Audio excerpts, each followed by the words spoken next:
విశ్వనాథ్ గారు సార్ తోటి అలాగే కమల్ హాసన్ గారితోటి మీ అనుబంధం ఎలా ఉండేది సార్? ముందు ఏది చెప్పమంటారు? ముందు విశ్వనాథ్ గారు సార్ తోటి వెళ్తాం సార్ మనం.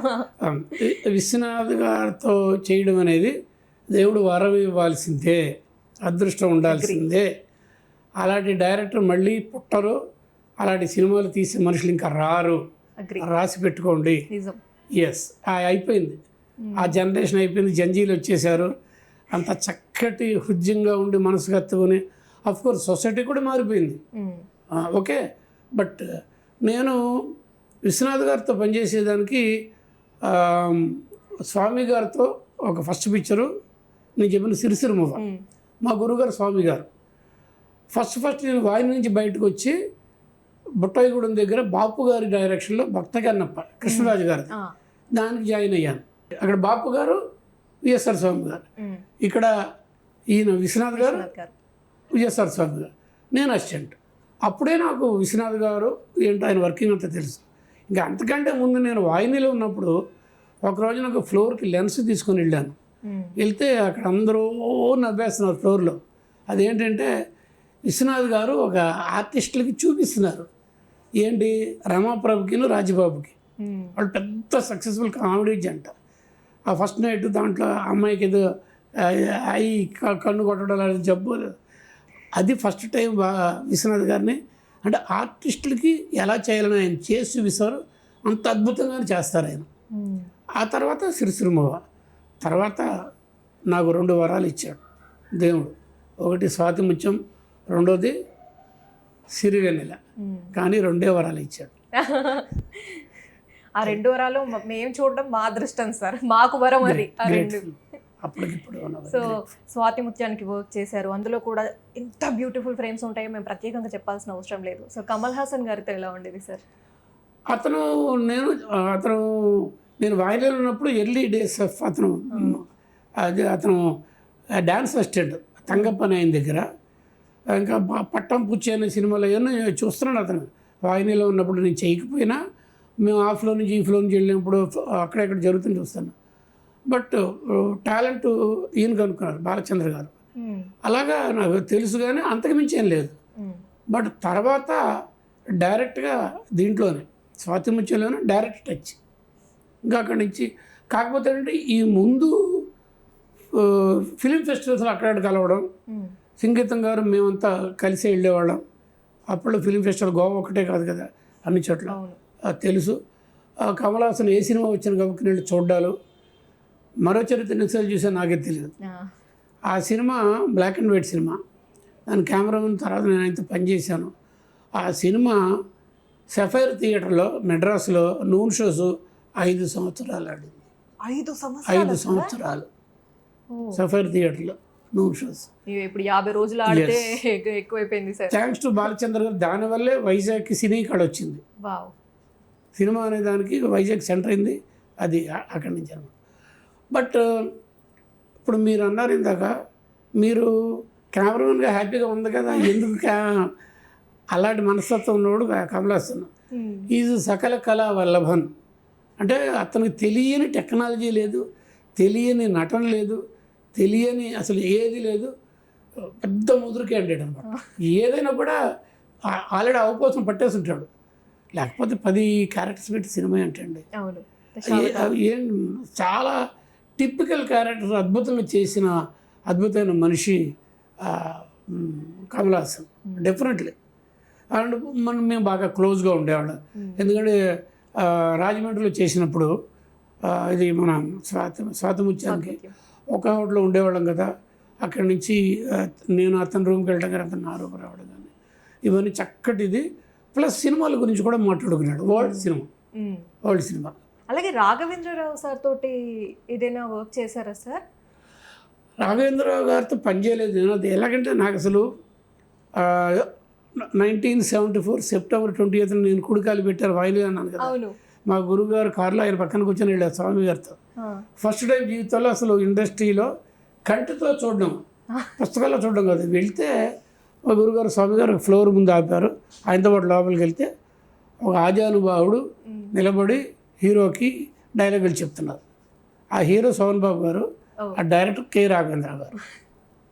పక్కనేమో వాణిశ్రీ గారు, ఈ పక్కనేమో మాకు అందరికీ ముగ్గురు విన్సెంట్ గారు, పెద్ద విన్సెంట్ గారు, ఆయనేమో లైటింగ్ గీటింగ్. That's my first glimpse of ఇలా ఉంటుంది అనుకున్నాడు. అలాగే రాఘవేంద్ర గారు. కాకపోతే స్వామి గారితో రాఘవేంద్ర గారి డైరెక్షన్లో మంచి సినిమాలు 2 చేశాం. ఒకటి సోహన్ బాబు గారితోనేమో బాబు, ఈ సినిమా, ఇది బాబు, రాజా. తర్వాత 100 Days సినిమా రాఘవేంద్ర గారితో జయసుధా కృష్ణరాజు గారు, అమర్దేవ్. వాటేసే అది అందులో ఒక షాట్ మర్చిపోయాను నేను. అక్కడెక్కడ పైన సెట్ మధ్యలో స్టెప్స్లో పైకి 2 level సెట్ ఉంటుంది కదా పెద్ద, దీంట్లో పైన కృష్ణరాజు గారు కోపం వచ్చి తంతాడు ప్లేటు, తనినప్పుడు ఇంత ప్లేటు టీపై మీద ఉంటుంది కదా, గురుగారు కింద ఇక్కడ పెట్టారు వైడ్ యాంగిల్ లెన్సెస్ కెమెరాని. అది అదృష్టం ఆ షాట్ రావడం. తనగానే వెళ్ళి 4-5 స్టెప్స్ తర్వాత ల్యాండ్ అయ్యి ఒక్కో స్టెప్ ఇట్టా ఇట్టా ఇట్టా ఇట్టా ఇట్టా అనుకుంటా వచ్చి కెమెరా ముందు వచ్చి ఆగింది. It happened like that. అలాగా అక్కడక్కడ అప్పుడప్పుడు జరుగుతుంటాయి. అది అమరదీపం పెద్ద హిట్. ఇంకా ఇంకా ఇంకా చాలా ఆయన పెద్ద సినిమాలు చేశారు కదా. సార్ ఇన్ని సినిమాల్లో మీకు ఏదైనా బాగా టఫ్గా అనిపించిన సీన్ ఉందా సార్? చాలా కష్టపడి తీసింది, లేదంటే ఇంజూరీ ఏమైనా అయింది అలాంటివి? నాకు ఎప్పుడు టఫ్ అంటే ఫస్ట్ పిక్చర్గా అయింది టఫ్. అంటే అది కాదు, కొత్త దంపతులు కాదు, మగమహారాజ్ అని చెప్పాను కదా, సైకిల్ సాంగ్ అని చెప్పాను కదా, డే అండ్ నైట్ చేసుకొని ఫ్యామిలీకి డబ్బుల కోసమని సైకిల్ తొక్కుతాడు చెమట వచ్చి.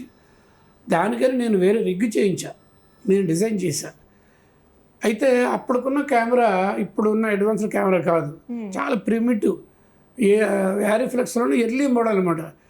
కంటితో చూస్తాం కదా, ఐపీస్ అంటాం, అది అడ్జస్టబుల్ ఉండదు, పైకి కిందకి ఫిక్స్డ్. ఓకే. మరి అలాంటి కెమెరాతో నేను ఆ సైకిల్ సంగు చిరంజీవి గారి సైకిల్ వీలుకి ఇక్కడ నా కెమెరా ఉంటుంది, ఈ స్పోక్స్ మధ్యలోంచి వెనకాల సుహాసిని, నిర్మలమ్మ, వీళ్ళందరూ చుట్టుపక్కల ఉంటారు కదా ఫ్యామిలీ మెంబర్స్. కెమెరా వెళ్తూనే ఉంటుంది, ఆయన తొక్కుతూనే ఉంటాడు, వెనకాల రిగ్గోళ్ళేమో దాంతో పడేది. నేను కంప్లీట్ తలకిందులుగా పడుకొని, అంటే అడ్జస్ట్ లేదు ఐపీస్, తలకిందులుగా పడుకొని ఆ స్పోక్స్ మధ్యలోంచి వాడు మళ్ళీ పట్టుకోవాలి. అది మాత్రం నాకు గుర్తుండే ఛాలెంజింగ్ అనమాట. చాలా కష్టం. అంటే ఇప్పుడున్న ఫెసిలిటీ ఉంటే అది అసలు అక్కర్లేదు, చక్కగా వ్యూ ఫైండర్ అలా పెట్టుకుంటే అయిపోద్ది. అండ్ ఆయన అసలు ఆ షార్ట్, ఆ సీన్, ఆ మూవీ ఎవరికి తెలియంది సార్ ఇప్పటికీ కూడా? అంటే మా జనరేషన్లో వాళ్ళు మేము కూడా ఎప్పుడైనా కష్టపడాలంటే ఏదో ఒక రోజు చిరంజీవి గారి లాగా సైకిల్ తొక్కి డబ్బులు సంపాదిస్తాను, నా ఫ్యామిలీకి అండగా ఉంటాను అని మాట్లాడుకుంటాం మేము. అంత బ్యూటిఫుల్ సీన్ అది. అలాగే ఇంకోటి కూడా చెప్పాలి, ఇలాంటి కొన్ని పెచ్చ నాకు ఇన్నోవేటివ్ బ్రెయిన్ అండి, ఇంజనీరింగ్ బ్రెయిన్. సితార సినిమా చూసారా? సార్ చూసాను సార్. సితార సినిమా అనేది ఇండస్ట్రీకి నా ద్వారా వంశీ నేను కాంబినేషన్లో MV Raghu he's designed a circular trolley. అంతకుముందు సర్క్యులర్ ట్రాలీ ఇండస్ట్రీలో లేదు. ఓకే, అర్థమైందండి. కెమెరా క్రేన్ మీద వేసుకొని రౌండ్గా తిప్పుదుగా, కానీ సర్క్యులర్ ట్రాలీ లేదు. ఆ సినిమాలో పర్టికులర్ పర్పస్ కోసం డిజైన్ చేసాం. అది మోస్ట్ పాపులర్ అయిపోయింది ఆ సితార సినిమాలో. నెక్స్ట్ మణిరత్నం గారు బాగా పాపులర్ చేశారు, ఓం నమః, వాళ్ళిద్దరు పాడుతూ ఉంటే. అవునవునవును సార్, రౌండ్గా తిరుగుతూనే ఉంటుంది. ఓకే, అలాగే చాలా పిచ్చి పనులు చాలా చేశారు, ఇన్నోవేటివ్ ఐడియాస్. ఇంకొక ఫోటో కూడా మీరు చూద్దరు, కానీ ఆ సినిమా రమేష్ బాబు, మహేష్ వాళ్ళ బ్రదర్, ఇది నోమోర్, అది జంజాల గారు డైరెక్షను. అప్పుడు జీప్ ముందు చేజ్ వెహికల్ లేవు అప్పుడు నన్ను జీప్ ముందు తాళ్ళేసి కట్టేసి ఇలా అడ్డంగా పడుకొని మొత్తం ఫుల్ తాళ్ళేసి కట్టి చేతిలో కెమెరా ఇచ్చారు, వచ్చిన బెల్ట్ వేసి. వాళ్ళు వెళ్తా ఉంటే వెనకాల నుంచి జీప్ వాళ్ళని ఫాలో చేస్తారు. అదొకటి రిస్కీ, బట్ నేను అలాంటివి బాగా చేసేవాడు. అన్వేషణలో ఎన్నో చేశాను నేను. అది తెలిసిపోతుంది సార్, అసలు అది ఎంత కష్టపడితే అంత బ్యూటిఫుల్గా వచ్చిందో అర్థమైపోతుంది మనకి. మీకు అన్వేషణలో ఒక చోట మీకు గుర్తుందో లేదో, నా పక్క నుంచి ఉయ్యాల తాళ్ళు ఇలా వెళ్తా కిందకి, అక్కడెక్కడ వాటర్ ఉంటుంది, మా పక్కన ఈ కెమెరా పక్క నుంచి ఇలా వెళ్తూ ఉంటుంది ఉయ్యాల. గుర్తుందా? గుర్తుంది, హీరోయిన్ ఊగుతూ ఉంటుంది, అదే కదా సార్ షార్ట్? అయినో అక్కడ రెండు చెప్పాలి. ఒకటి ఏంటంటే స్వింగ్ సరిపోలేదని చెప్పి ఇంకా వెనక్కి తీసుకెళ్ళి సెట్ వాళ్ళని వదలరంటే వంశీ సరిపోలే వెనక్కి తీసుకెళ్ళి వదిలితే అలా వెళ్ళి ఫాస్ట్గా వెళ్ళి ఠక్ మని అక్కడ ఆ స్టోన్కి తగిలింది. ఆమెకి ఆల్మోస్ట్ నడ్డి విరిగిపోయింది, పడిపోయింది ఆమె నీడలో. భానుప్రియ ఇంకా షూటింగ్ క్యాన్సిల్ అనుకొని ఎవరి కాళ్ళం భయపడుతున్నాం. టపక్కున 10 నిమిషాలు ఆమె లేచి రెడీ ఉంది భానుప్రియ. అంత మా డివోటెడ్గా అంత ఇదనమాట. అక్కడ ఆ షాట్ తీయడానికి నేను కెమెరా నేను వెళ్ళేంత ఇందే ఉంది, ఇలా రాడ్ ఆ స్టోన్ అలాగా ఉందన్నమాట. నా కాళ్ళకి తాడు కట్టేసి కెమెరా మాత్రం నేను తీసుకొని నేను పాక్కుంటూ వెనకాల పట్టుకొని ఉన్నారు. అక్కడికి వెళ్ళి ఆ కొనలాగా ఉండే దాని మించి కెమెరాలో పట్టుకొని అక్కడి నుంచి ఆ పైన చెట్ల మంచి తాడు భానుప్రియ ఒకటి చేసేవాడి. అంటే అలాంటి ఫ్లాట్గా చేసేది ఎప్పుడు వంశీ నేను ఇష్టపడేవాళ్ళం కాదు. ఏదో బాగుండాలి, కంపోజిషన్ కానీ థ్రిల్లింగ్గా ఉండాలి, ఎనీథింగ్ ప్రేక్షకుడు చూసాను ఇన్నోవేటివ్. ఎస్, ప్రేక్షకుడు చూసి అదే ప్రేక్షకుల్ని రంజింప చెయ్యాలంటారు కదా. అవును సార్. అలాగే చిరంజీవి గారితో ఎలా ఉండేవి సార్ మీ అనుబంధం? నాకు చాలా ఫ్రెండ్ అండి. నాకు అతను ఇన్స్టిట్యూట్లో చేరినప్పుడే నాకు పరిచయం. వరప్రసాద్ గారు నాకు పరిచయం, చిరంజీవి అని మాట రాకముందే. నేను అక్కడికి వెళ్ళి కూర్చునేవాడిని. నా రూమ్మేటు భీమవరం భాస్కర్ అనే అతను, వాళ్ళందరూ క్లాస్మేట్స్. అతను యాక్టింగ్ దీంట్లో. అక్కడికి వెళ్ళి కూర్చుంటే వాళ్ళందరూ ఉండేవాళ్ళు, మిగిలిన కన్నడ వాళ్ళు, ఆడ మగ అందరితో సరదాగా అప్పుడే నాకు పరిచయం. తర్వాత ఇంకో చిన్న కోయిన్సిడెంట్ ఏంటంటే మెడ్రాస్లో నేను ఉండడానికి వెళ్ళిపోయాను కదా పర్మనెంట్గా. ఒక చోట నన్ను మా ఫ్రెండ్ ఒక ఆయన తెలిసిన వాళ్ళ ద్వారా ఒక రామకృష్ణ అని, పాలడుగు రామకృష్ణ, ఒక అసిస్టెంట్ డైరెక్టర్ ఉన్నాడు, ఆయన దగ్గర నన్ను పెట్టేసి ఆ తర్వాత ఫోన్ చేసి విజయవాడ నుంచి, ఎరా నేనెంతో నీకు రఘు అంతే, ఇంకా నువ్వేం మాట్లాడొద్దంటే నీకెందుకు నువ్వు పంపించి అక్కడ వెళ్ళి ఉన్నాను. ఒక సంవత్సరం ఉన్నాను అక్కడ. తర్వాత నా సర్కిల్ పెరిగింది, ఇంకో చోటకి షిఫ్ట్ అయ్యా. ఉన్న చోట నేను ఎలాగైనా ఉన్న చోట ఏంటంటే రిపబ్లిక్ గార్డెన్స్ అంటారు. అక్కడ ఆంధ్ర క్లబ్ అనేది వినే ఉంటారు కదా అందరూ, దానికి కొంచెం అవతల. దాంట్లో అందరూ సినిమాలో ఉండే ఫ్లాట్స్ చిన్న చిన్నవన్నీ. ఓకే. అందులో నేనున్న రూమ్ అని చెప్పాను కదా, ఎలాగానే ఉన్నాను. కింద సుచిత్ర అంటే ఫ్యామిలీ డ్యాన్స్, చంద్రబోస్ గారి వైఫ్. అక్కడి నుంచి నేను ఇంకో చోట షిఫ్ట్ అయిపోయాను. మేము అలా ఎగ్జిట్ లోపలికి వచ్చింది ఎవరంటే చిరంజీవి, సుధాకర్, హరిప్రసాద్, వాళ్ళ ముగ్గురు. ఆటోమేటిక్గా కలుస్తూనే ఉండేవాళ్ళు. పాండీ బజార్లో కానీ ఆంధ్ర క్లబ్లో కానీ. తర్వాత మగమావరాజు కూడా చేశాను. ఇమీడియట్ ఇంకో పిక్చర్ కూడా చేశాను, మహానగరంలో మాయగాడు. అది కూడా మంచి సక్సెస్. సెట్లో ట్రిక్స్ చేయడంలో నేను బాగా, ట్రిక్ ఫోటోగ్రఫీ నాకు బాగా ఇష్టం. ఆ సినిమాలో టైటిల్ సాంగ్లోనే ఏవిఎంలో సెట్లో అద్భుతమైన మల్టిపుల్ ఎక్స్పోజర్లో ట్రిక్స్ అని చేశాం. మహానగరంలో మాయగాడు, విజయశాంతి, చిరంజీవి నాకు బాగా క్లోజ్ అండి, బాగా క్లోజ్.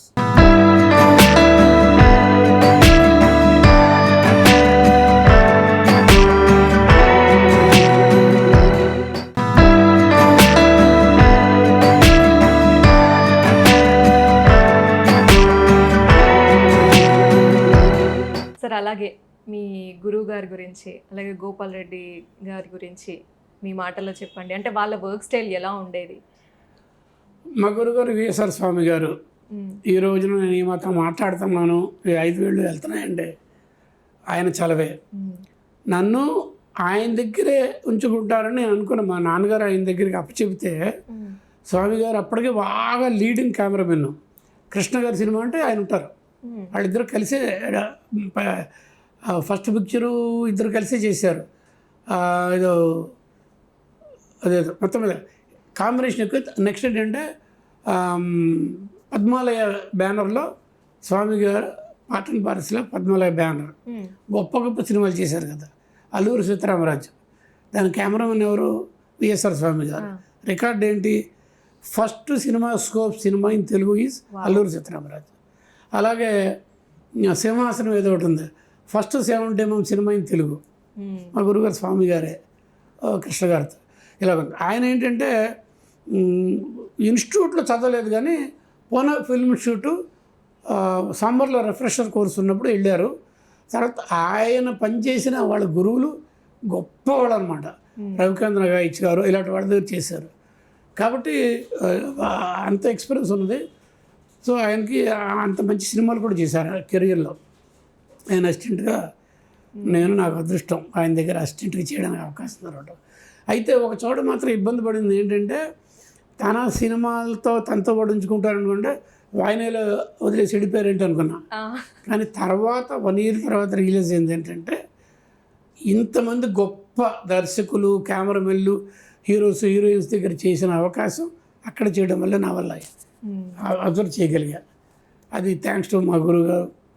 తర్వాత ఆయన దగ్గర నుంచి గోపాల్ రెడ్డి గారు బయటకు వచ్చారు. గోపాల్ రెడ్డి గారు పుష్పాల గోపీకృష్ణ, గోపాల్ రెడ్డి గారు ఇలా ఉండేవాళ్ళు. గోపాల్ రెడ్డి గారు బయటకు వచ్చినప్పుడు ఇండిపెండెంట్గా ఆపర్చునిటీ వచ్చినప్పుడు స్వామి గారిని అడిగారు, నేను రఘుని తీసుకెళ్తాను, నాకు కావాలని.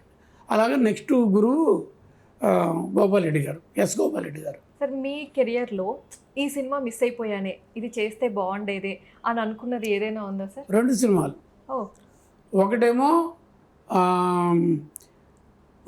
ఈయన మన ఎవరో కమల్ హాసన్తో ఇందాక అనుకున్న సినిమా ఏంటంటే మొదటి సినిమా గుర్తుండేది ఏంటంటే పుష్పక విమానం. డైలాగులు అంతా సౌండ్ అంతా ఉంటుంది కానీ భాష ఉండదు. అవును కదా. కమల్ హాసన్, శ్రీకాంత్ శ్రీనివాసరావు గారు, అమల మొత్తం బెంగళూరులో చేశారు. అది నేను చేయాల్సిన సినిమా. అది శృంగార నాగరాజ్ అని ఆయన పేరు ప్రొడ్యూసరు. వీళ్ళందరూ కలిసి ఎంవి రఘు సినిమాటోగ్రఫీ చేసి, ఇది సిరివెన్నెల సినిమాటోగ్రాఫరు ఎంవి రఘుని పట్టుకురండి అని వాళ్ళ మేనేజర్ని పెట్టారు. అప్పటికి నేను బ్యాచులర్ని. నేను మెడ్రాస్లో నా ఫ్లాట్కి లాక్ చేసేసి హైదరాబాద్లో ఉన్న 40 days. ఏ సినిమాకి? Venkatesh second film Brahmarudrulu. నాగేశ్వరరావు గారు, లక్ష్మి గారు వీళ్ళందరితో ఇక్కడ ఉండిపోయాను. దాంతో ఏంటంటే నా రూమ్ లాక్డ్, నేను ఇక్కడ ఉన్నాను, పట్టుకోలేకపోయారు నన్ను. అక్కడికి వెళ్ళి ఆయన లేరండి, అక్కడ వెళ్ళి షూటింగ్లో ఉన్నారంట అన్నారు. నాకు ఆపర్చునిటీ పోయింది. సరైన కమ్యూనికేషన్ మేనేజర్లు ఇవ్వలేదు. అంటే వాళ్ళ చేతుల్లో ఉంటాయి కొన్ని మ్యాటర్స్, అది పోయింది. రెండోది ఏంటంటే సితార సినిమా చూసిన తర్వాత ఆయన అమితాబ్ బచ్చన్ గారు అండ్ ఫ్యామిలీ సితార సినిమా చూడడం జరిగింది. చూసిన తర్వాత నెక్స్ట్ డే ఈయన అట్లూరు పూర్వచంద్ర గారని అప్పుడు పెద్ద ప్రొడ్యూసర్, తెలుగులో కూడా. అమితాబ్ బచ్చన్ గారు బాగా, ఆయనను రామ్నాథ్ గారని. ఇక మెడ్రాస్ అంటే సౌత్ కొండ వస్తే వాళ్ళిద్దరు పక్కన ఉండాల్సిందే. ఆయనతో మమ్మల్ని టీకి పిలిచారు. వంశీ, భానుప్రియ, నేను హోటల్లో ఈయనతో ఫ్యామిలీతో అయిపోయింది. నెక్స్ట్ డే మార్నింగు నాకు ఆ బుట్టకూరవాడు ఉన్నాడు కదా, కెమెరాని ఇంతే ఉంటాడు కదా, పట్టరండి అని అంటే అమితాబ్ బచ్చన్ గారి దగ్గర తీసుకెళ్ళి కూర్చోబెట్టారు నన్ను. అప్పుడు చాలాసేపు మంచి కమ్యూనికేషను బ్రహ్మాండంగా చాలా అడిగారు. ఏం అడిగారంటే పర్టికులర్ కెమెరా గురించి అడిగారు. సీతాల్లో డే ఫర్ నైట్ ఫోటోగ్రఫీ చాలా అద్భుతంగా చేసావు, గొప్పగా. అలాగా డే ఫర్ నైట్ ఫోటోగ్రఫీ చాలా టఫ్, ఇండియాలో చేసేవాళ్ళు పెద్ద సరిగ్గా చేసేవాళ్ళు లేరు, ఏదో ఒకటి 2 పెద్దవాళ్ళ పేర్లు చెప్పారు. ఆ తర్వాత ఈ సినిమాలో ఎంజాయ్ చేశాను అని. మామిడి తోటలో ఎలా చేసావు, గోదావరి ఆ నీళ్ళ దగ్గర ఎలా చేసావు, అక్కడ అంతా చేసి నాకు చాలా మంచి ఎంకరేజ్ చేసి కూడా చెప్పారు సార్. నేను చూశారు ఆయన బాగా ఇష్టం కూడా ఆ సినిమా చేసి. నెక్స్ట్ అట్లూరు పూర్వచంద్ర గారి రఘు నెక్స్ట్ పిక్చర్ మీరు ప్లాన్ చేస్తుందని కెమెరాగా పెట్టమన్నారు. అది సేమ్ తాతిన రామారావు గారు డైరెక్టర్, భానుప్రియ హీరోయిన్. ఆయన ఏవిఎం శరవణన్ పేరు విన్నారా? ఈ మధ్య పోయారు ఆయన. ఏవిఎం బ్యానర్ తెలుసు, మెయ్యప్పన్ వాళ్ళ అబ్బాయి శరవణన్ గారు. ఆయన ఒక ప్రొడ్యూసరు, అట్లూరు పూర్వచంద్ర గారు ప్లస్ గుల్షన్ కుమార్, వీళ్ళు ప్రొడ్యూసర్స్గా. బడా ఆద్మీ సినిమా పేరు అమితాబ్ బచ్చన్, భానుప్రియ, పొట్టి రఘు. ఇది టీం అనమాట. పూజ జరిగింది. రెండో రోజున ఏదో ఫోటోలు మీద చేసాం. ఒక 1.5 month తర్వాత షూటింగ్ వెళ్ళాలి. ఈలోపు నాకు మంచి బాగా తిక్కుగా బ్రహ్మ రాశాడు. దురదృష్టం గుల్షన్ కుమార్ గారిని షూట్ చేసి చంపేశారు ప్రొడ్యూసర్ని. టిప్స్ క్యాసెట్ ఆ సినిమా పోయింది. ఇలాగ 2 రిగ్రెట్స్. అది మిస్ అయింది ఓకే సార్. ఇప్పుడు మీకు ఈ హీరోతో, ఈ డైరెక్టర్తో చెయ్యాలని ఉంది అన్న వాళ్ళు ఉన్నారా సార్ ప్రజెంట్? ఉన్నారండి. ఇప్పుడు నేను ఎవరెవరితో చేశాను, to start with first picture release అయ్యింది లేట్ అయినా నరేష్, పెద్ద నరేష్ పూర్ణిమ. బట్ ఇమ్మీడియట్గా చిరంజీవి నేను ఫాలో అప్ అయిపోయాను. రాజేంద్ర ప్రసాద్ ఎక్కువ సినిమాలు చూశాను, సుమన్తో ఎక్కువ సినిమాలు చేశాను, అమెరికా కూడా వెళ్ళొచ్చారు, అందరితో చేశాను. స్ట్రైట్గా ఎక్కువగా చేయని క్లాష్లు అడ్జస్ట్మెంట్ చేసిన బాలకృష్ణ గారు. ఇలా కొంతమంది నేను కమల్ హాసన్తో అలా చేశాను. రజనీకాంత్తో దగ్గర దాకా వెళ్ళే అవకాశం కుదరలా. అలాగే అనుకుంటున్నాను. అయితే నెక్స్ట్ జనరేషన్ వాళ్ళు ఎవరితో నేను చేయాలి. నెక్స్ట్ జనరేషన్ అంటే ఈ శివాజీ వీళ్ళందరితో చేశాను. కానీ ఇప్పుడు జంజీకి ముందు కూడా మెల్లిన హీరోస్ ఉన్నారు కదా, వాళ్ళు జనరేషన్ గ్యాప్. నేను అప్పటికే డైరెక్టర్ అయిపోవడం, కళ్ళు తర్వాత నాకు సినిమాలు, రెండోది ఆర్తనాదం రాజశేఖరు సీతారాం, ఆ తర్వాత నాకు డైరెక్టర్గా పెద్దగా ఎంకరేజ్మెంట్ లేకపోవడం, మళ్ళీ కెమెరా చేయడం సరిపోయింది అనమాట. ఇప్పుడు అవకాశం వస్తే మళ్ళీ డైరెక్షన్ చేస్తారా సార్? మీరే అవకాశం తెచ్చుకొని. నేను విసుగు చెందని విక్రమార్కుడిలాగా ప్రయత్నాలు చేస్తున్నాను. ఎప్పుడైనా మీరు డేంజర్ న్యూస్ వినొచ్చు, flash news, breaking news. But అయితే జనరేషన్ని అంటే ఏజ్ ఈస్ ఓన్లీ ఏజ్ అంటారు కదా, కానీ ఇక్కడ అలా కాదు. ఫైనాన్స్, ఎకనామిక్స్ వచ్చే టైంకి యంగ్స్టర్సే ఇప్పుడు బాగా చేస్తారు అనేది ప్రొడ్యూసర్లు కానీ, డిస్ట్రిబ్యూటర్లు కానీ, బయ్యర్స్ కానీ వాళ్ళ సైడ్ నుంచి ఈక్వేషన్ వేరేగా ఉంటుంది. ఇప్పుడు నేను చేస్తానన్న వాళ్ళు సపోర్ట్ చేయరు. ఆ బ్రేకింగ్ న్యూస్ వినడానికి నేనైతే రెడీగా ఉన్నాను సార్. నేను ఎప్పుడు రెడీగా ఉంటాను మీరు ఇచ్చే బ్రేకింగ్ న్యూస్కి. అది వాళ్ళకి ఆ తీయడానికి వచ్చే నిర్మాతకు కానీ, తర్వాత మిగిలిన వాళ్ళకి కానీ బ్రేకింగ్ అవ్వకూడదు. చూద్దాం ఎలా ఉంటుంది, బ్రేక్ అవ్వకూడదు. అలాగే మీకు మీ ఫేవరెట్ సినిమాటోగ్రాఫర్ ఎవరు సార్ ఇండియాలో? ఇండియాలోనా? ఇండియాలో అంటే మార్కస్ పాట్ల గారు, మా గురుగారు స్వామి గారు. ఫస్ట్ నన్ను వచ్చేసింది ఆయనే కదా, గిల్లింది ఆయనే కదా, ఆయన ఫోటోగ్రఫీ కదా. ఇది మోసగాడు డెఫినెట్లీ ఆయనే. బట్ ఓవరాల్గా బ్రాడర్గా చూస్తే మార్కస్ పాట్ల గారు. ఎందుకంటే ఆయనతో నేను ఇంటర్వ్యూ కూడా చేశాను. అన్వేషణ చూసి ఆయన నన్ను పిలిపించుకున్నారు. అప్పుడు ఇంటర్వ్యూ ఏంటంటే young generation cinematographer interviewing the legendary Marcus Bartley garu. అద్భుతమైన ఇదనమాట ఎక్స్పీరియన్స్ అది. అది ఇప్పుడు వచ్చిన వాళ్ళల్లో మంచి కెమెరామెన్లు, తన రత్నవేలు వర్క్ చాలా బాగుంటుంది. కేకే సింగిళ్ళు ఉన్నారు, బ్రహ్మాండంగా ఉన్నారు. బట్ నాకు అసలైన ఇష్టమైన మనుషులు హాలీవుడ్ వాళ్ళే, హిందీ వాళ్ళు కూడా కాదు, హాలీవుడ్ వాళ్ళు. నిజంగా చెప్పాలంటే షోలో కెమెరామెన్ ద్వారకాదేవిచ వాళ్ళందరూ ఇష్టమే. జీ సింగ్ గారు, ద్వారకాదేవిచ, సచిత్ర కెమెరామెన్ సోమేంద్ర రాయ్ వీళ్ళందరూ ఇష్టమే. బట్ నాకు నేను ఎప్పుడు చెప్పాను కదా, చిన్నప్పటి నుంచి ఇంగ్లీష్ చూశాను. అటుపక్కున్న నాకు స్ఫూర్తి కలిగించిన సినిమా 2001 ఏ స్పేస్ ఓడిసీ. సార్ అది? Stanley Kubrick director. All time great film నాకు తెలిసి. సైన్స్ ఫ్యాంటసీ సినిమాకి అయితే ఒక విధంగా చెప్పాలంటే మాతృక. ఇప్పుడు ఒడిస్సీ అని అతను క్రిస్ నోలాన్ ప్రొడక్షన్లో ఉన్నాడు. ఒడిస్సీ అప్పుడే ఉంది. దాంట్లో వచ్చినంత టెక్నికల్గా అప్పుడుకున్న అసలు ఏమీ లేని రోజుల్లో అసలు అన్ఇమాజినబుల్. ఎక్కడంటే ఏదో ఒక 4 డికేడ్స్ ముందుకెళ్ళిపోయి తీసిన సినిమా. ఆయన అంటే ఇష్టం, ఆయన సినిమాలు అంటే ఇష్టం. తర్వాత బ్యారీ లిండన్ అనే సినిమా ఒకటి తీశాడు ఆయన.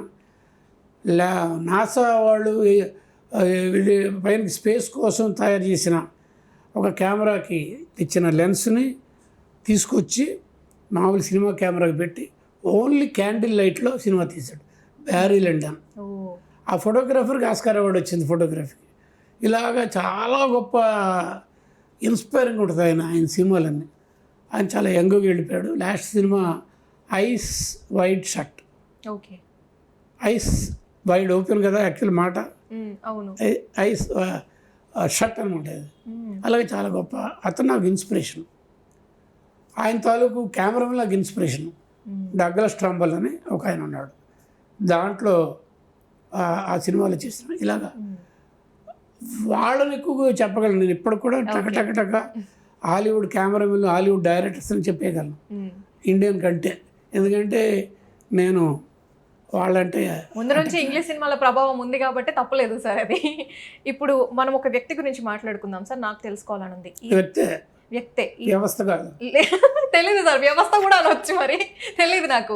ఈ దారి తప్పిన మేధావి అంటే ఎవరు సార్? మీరు నన్ను డైరెక్ట్గా అడగండి, నేను చెప్తాను. నాకు తెలియదు సార్ నిజంగా. చాలా ఫేమస్ ఇంటర్వ్యూ అది, రామ్ గోపాల్ వర్మ. నేను చెప్పిందే, ఆయన కూడా ఎంజాయ్ చేశాడు అది. ఎస్, అతను నేను ఏ రేంజ్కి ఎక్స్పెక్ట్ చేశానంటే, నాకు బాగా క్లోజ్. వాళ్ళ నాన్నగారు కూడా మంచి క్లోజ్. వాళ్ళ నాన్నగారు సౌండ్ ఇంజనీర్ కదా. నేను నైట్ కే శ్యామల్ అని పేరు విన్నారా? లేదు సార్. ఇండియన్నే, ఓకే, కానీ అక్కడ హాలీవుడ్ సినిమాలు డైరెక్ట్ చేశాడు. ఓకే, 6th సెన్స్ అని రకరకాల సినిమాలు తెలుసు సార్. ఆయన రేంజ్కి దాటి ముందుకు వెళ్ళిపోతాడు రాము అనుకున్నాను నేను. రామ్ గోపాల్ వర్మ అంత అన్నం మేము రాము అంటాం, చనువుగా ప్రేమగా.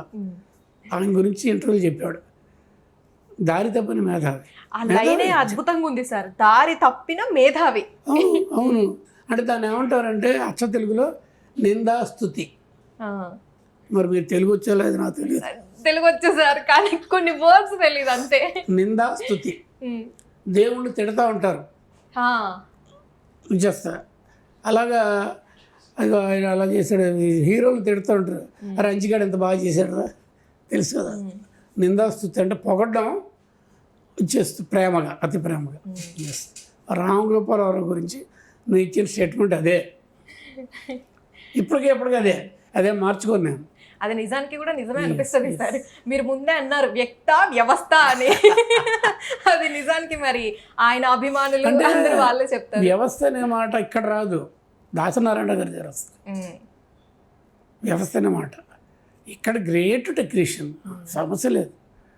అతను ఒకటి 2 చోట్ల కోపం వచ్చేది రాము మీద, కెమెరామెన్తో నాకు అవసరం లేదు అన్నాడు ఆయన కదా. అదే ఇట్ హ్యాపెన్స్ ఆ సబ్జెక్టుకి. మరి శివ చేసినప్పుడు గోపాల్ రెడ్డి గారు కావాల్సి వచ్చింది. ఇంకా it happens.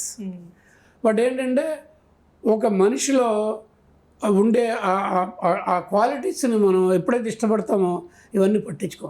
Thank you sir, thank you so much for coming. నేను చాలా విషయాలు తెలుసుకున్నాను. అండ్ మీరు ఎన్నో గొప్ప సినిమాలు మాకు అందించినందుకు, ఇప్పటికీ అంటే మేము చూసినందుకు మేము చాలా లక్కీగా ఫీల్ అవుతున్నాము. మీరు అన్నట్టు నిజంగా బ్రేకింగ్ న్యూస్ ఫ్యూచర్లో వస్తే I'm the most happiest person. మళ్ళీ ఈ సంవత్సరం రావచ్చు. అయ్యో, thank you so much sir. అలా అయితే నేను వెయిట్ చేస్తూ ఉంటాను. నేను మీరే కాదు, మీ ప్రేక్షకులందరినీ వెయిట్ చేయమని చెప్పండి, విష్ చేయమని చెప్పండి, బ్లెస్ చేయమని చెప్పండి. డెఫినెట్లీ. ఇప్పుడు మన ప్రేక్షకులు, మా స్వతంత్ర టీవీ ప్రేక్షకులందరూ కూడా ఇప్పుడు మీరు మా స్టూడియోకి వచ్చినందుకు, మాతో ఇవన్నీ పంచుకున్నందుకు నిజంగా చాలా హ్యాపీగా ఫీల్ అవుతుంటారు. మీ స్వతంత్ర టీవీ ప్రేక్షకులందరికీ నా నమస్కారాలు. And bless me, wish me త్వరలో నేను ఒక చాలా మంచి సబ్జెక్ట్తో బయటకు రాబోతున్నాను. If everything goes right, wrong వేలో కాకుండా రైట్ వేలో వెళ్తే you are going to see a wonderful pic. అన్నీ పాజిటివే sir. Yes, thank you so much. నమస్తే, ఆల్ ది బెస్ట్.